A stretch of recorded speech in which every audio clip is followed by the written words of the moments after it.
It's time to die, you will die a horrible death. This happened on a prom, and I'm still shocked by the terrifying incident what go down. This incident what took place in a prom scarred my life forever.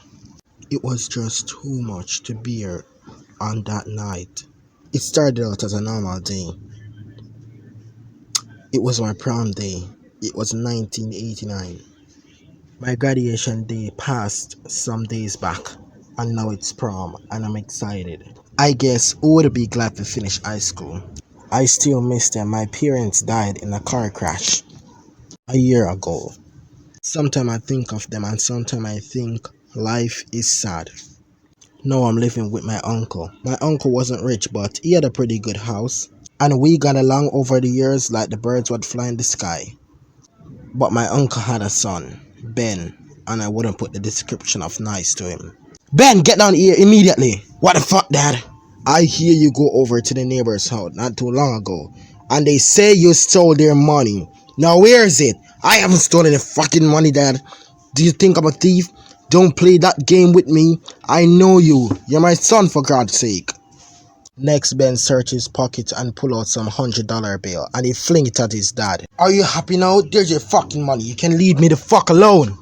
Young man, you need to straighten up your attitude. No problem for you. And that's final. What the fuck? You can't do this to me. I cannot miss prom. I said to Eric. Eric, don't you think that's a little too over the top for Ben? You're too kind, sweetheart. No prom for him. He needs to learn some manners. And you're grounded for a month. From that, I thought Ben wouldn't steal any more money and learn from his mistake. But I guess you can change a person or their heart. Can't go to fucking prom. I've been dreaming of this my whole fucking life. That old man can't tell me anything. When prom day come, I'm just gonna sneak out and he won't notice. I went over to Ben really nervously to calm him down. I said to Ben, could it be worse? Next he got more angry and walked off. Never know people could be so hard to get to. But that situation can't even compare to this one. It was the day of our prom when Ben walked to my room and said, I hear Ben call me and I went really nervously. Listen up, I'm gonna do something and you have to stay into your room and don't come out until I say so. Got it? What I'm gonna do is just that I need to do something, but I promise it's nothing sketchy, okay? Okay, just close the door on your way out, okay? But what are you gonna do? I know you're and daddy of your differences. Stop interfering in my private business. That one hit me like a vulture, and I decided I will wait in my room. I said, okay, I'll wait here. He said, good. He slammed the door, then lock it. Hey, I didn't say you could lock the door. Open the door, Ben. I'm not playing. This isn't friggin' funny anymore. But Ben was just walking away from the door. In the distance, I can hear his footsteps. I was feeling pretty stressed out at the moment. How could he do that when something break my concentration? Next, what seems like gunshot was taking place. I was so scared in my tracks that I stand still in my tracks. The hair in the back of my neck stood up when I heard screams and shot firing rapidly. Next, everything just went silent and I started panicking. I was so freezing in my tracks. It sounded like the shot what take place sounds like it was inside. It sounds so near. Next I hear water turning on and off. My head was just striving in pain. I couldn't take the pain.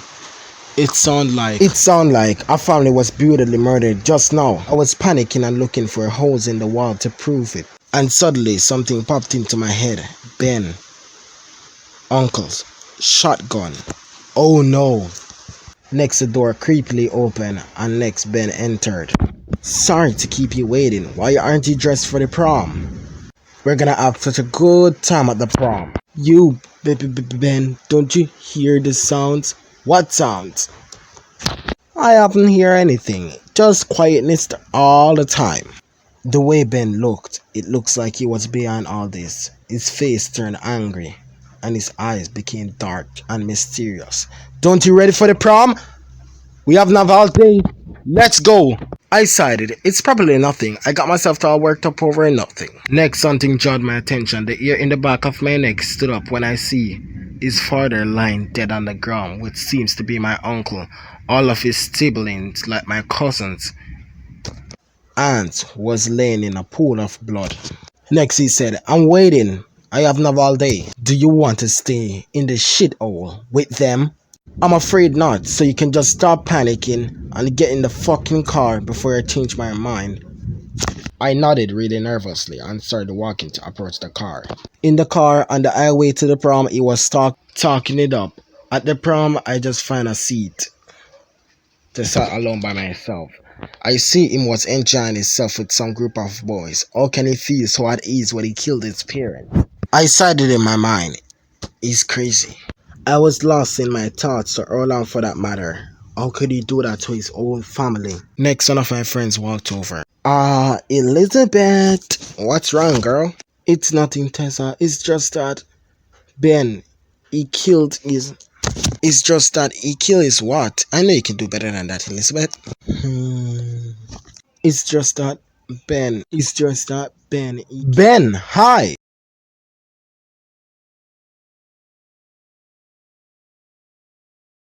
Hi, Jennifer. Can I have some alone time with my cousin, please?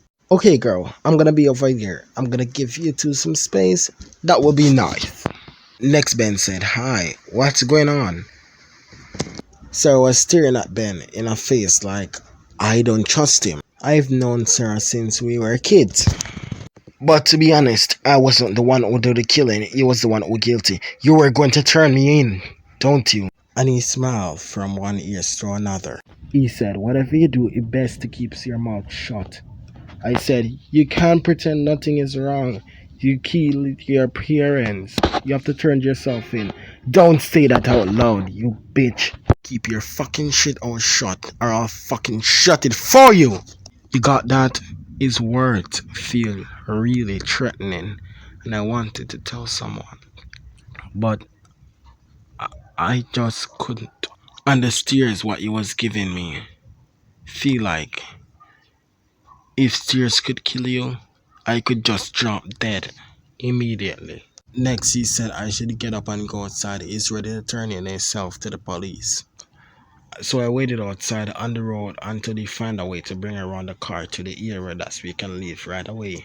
There was a lot of people on the road, some from this prom party, and some was going to work, and some was coming from work. There was a lot of people on the road. I was waiting in the distance, waiting for him to bring around his car. How long can it take until I see a car charging full speed towards me? I think I see the castic before me, and then it slammed right into my body. I can feel the metal of the car bounced up on my body. It slammed right into me, and the last person I see was my bestie. Next, I wake up in the hospital. My bestie was snoring on a chair beside me, and the officer was at the front door. Next, I told the officer man what happened, everything from the start, when the fight, and everything. My bestie cried, see me recover, but I was also glad when the cops caught my cousin. But I was put in a wheelchair for life, and my cousin had to face a judge, and the judge sentenced him to 150 years in prison. I still go to the prison to visit him, but when I visit him, it looks like he was glad he killed his father and his siblings.